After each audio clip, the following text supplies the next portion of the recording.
helpful driver of adoption. And I'll adjust my stance here. It's not trivialization, but it's overhyping it that's the issue.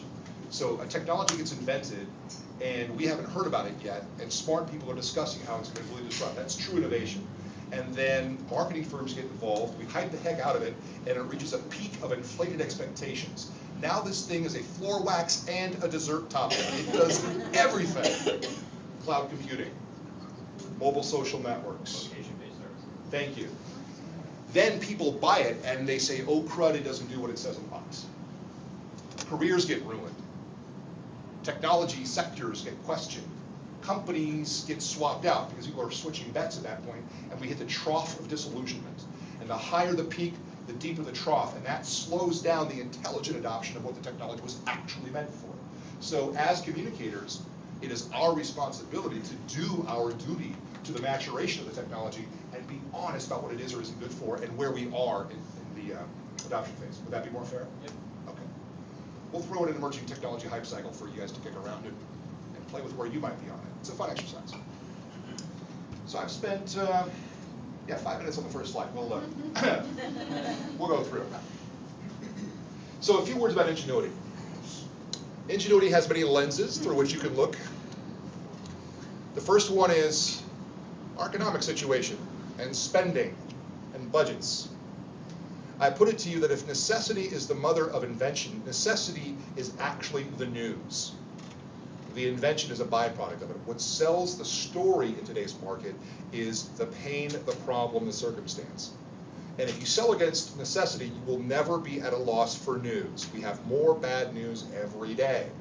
If you attach your positioning and your marketing to meeting that need, it's there. So, if you're selling into the Central European public affairs sector, this might be your pitch. The other lens you look through is operational and business process. In the jobless recovery, where one person is now doing the job of the 3 friends who have just left, we find ourselves that we're taking ourselves for a walk more often than not when something needs to be there for us. And so the second lens you can look at through ingenuity is business process, operations. And here you're selling to the COO, the CFO, head of HR. It's a different language that you speak, but the essential story is the same, just a different lens. That is a power cord. On a power bar, those are flip-flops. That's real water. That's a guy. We are pushing the limits of our energy infrastructure beyond safe levels right now. We're aware of this, right? This is what we're doing with our clean tech infrastructure right now. Anybody here involved with electric vehicles? Anybody here heard of electric vehicles? Good, so I can tell the story without offending anybody. You know what would happen if all the EVs that we say we're going to build suddenly plugged in at the same time? Yeah, this. Wouldn't be so good. So the problem is not one of innovation. We've got batteries. Okay, I'll take that back. We need better battery storage technology. I won't overstate the case or Scott will get on my case again. But the point is it's more about ingenuity and redoing our infrastructure. $5 billion of VC spending in clean tech. Of that, $4 billion was on the infrastructure because that's what needs to get fixed. So you can tell your story from an infrastructure point of view as well. What do we need to build next? And the last lens, one of my favorite, is what tools do we need that we didn't need before? So whether it's application developments, protocols, standards, the point is we're using tools in ways that they really weren't meant for before. If you like this one, check out Redneck Bottle Launcher as well online, or Redneck Bottle Rocket Launcher.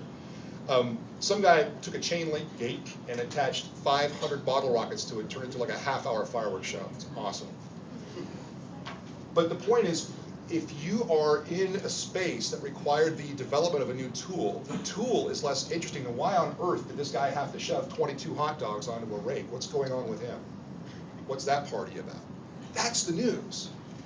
And the rake is an interesting prop in that story. Is this making sense? So you flip it. Look at what the context is. For the Star Trek fans in the room,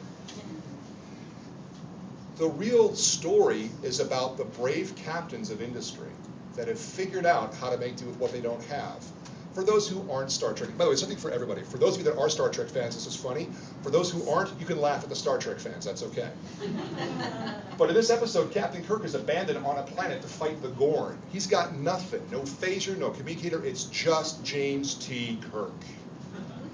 He builds a bazooka in the outskirts of the Los Angeles desert. He builds a bazooka. And for those that can't read the font, yes, it's perfectly reasonable that Kirk had the know-how to make the gunpowder and put together the bazooka to defeat the Gorn. That's why he's the goddamn captain. This is the single best story to tell today. Your customers, and for those of you in B2B, your customers' customers, who are bravely figuring this out. We had the pleasure of working with Home Depot in 2008 when they had to reorganize a little bit and refocus on just their orange box stores. And the story we came up with, it's not about consuming, it's about producing. It's about developing ingenuity and empowering everybody to be more ingenious and giving them better tools. So I just want to encourage you, look at your own company, your own investment, your own partnerships through that lens. That's got some virality to it, that's got some mediagenic attributes to it. Angrybabyfaces.com, another good place to go for graphics. But this represents the mindset or the gestalt of the CIO today. You can see the enterprise link. We went from enterprise to enterprise. This is the mindset of the CIO who has not been given any price breaks from large companies. So the big traditional IT vendors of the world who did not share the pain with their largest customers. And it's opened the doors to smaller and mid-sized tech companies selling to companies that otherwise wouldn't have given them the time of day. Gartner's Mark McDonald, the head of their IT services group, said at the end of last year, the way that IT is bought and sold will never be the same again. And it's not just because of cloud computing and mobility and social networking, it's because the CIO is angry. That's got the biggest pull. So I think we all know the major big trends. There's cloud expanding, and that raises security and privacy concerns. Mobile now the primary way to access the internet more than PC. 2 years ago, the number of the number of people with a mobile phone outpaced the number of people with a toilet. Think about that for emerging markets. Public networks are transforming for energy, for communications, for everything else. And even for the large servers, for the data center, for cloud, you know what's going to drive those purchases really in the cloud? Is that we've been putting off the purchase of another big rack server machine for so long that it's getting rusty. It looks like a prop from the Addams Family movie. It's not looking good. And so now they think, even in a down economy in 2011, a 6 to 10% uptick in purchasing new data centers because the old stuff's just getting too old. Green IT is getting some legs to it. People are buying more vertically. But I want to jump to this one. We're competing across category. At the CIO level, they're not deciding on the best security vendor. They're choosing between security and mobility because they can't have it all. And that cross-category competition means you've got to tell your story at a higher level. You can't be about the best of breed in your sector. You have to have the most impact on ingenuity and people's ability to live in a different world. That's what it's about. And so differentiating your story gets harder when you're talking to more of the basic human needs. It's not about being the best in your category anymore. It's about being the one with the most impact on our limited resources environment right now. Pause for breath here. Any comments on IT or the B2B buying environment?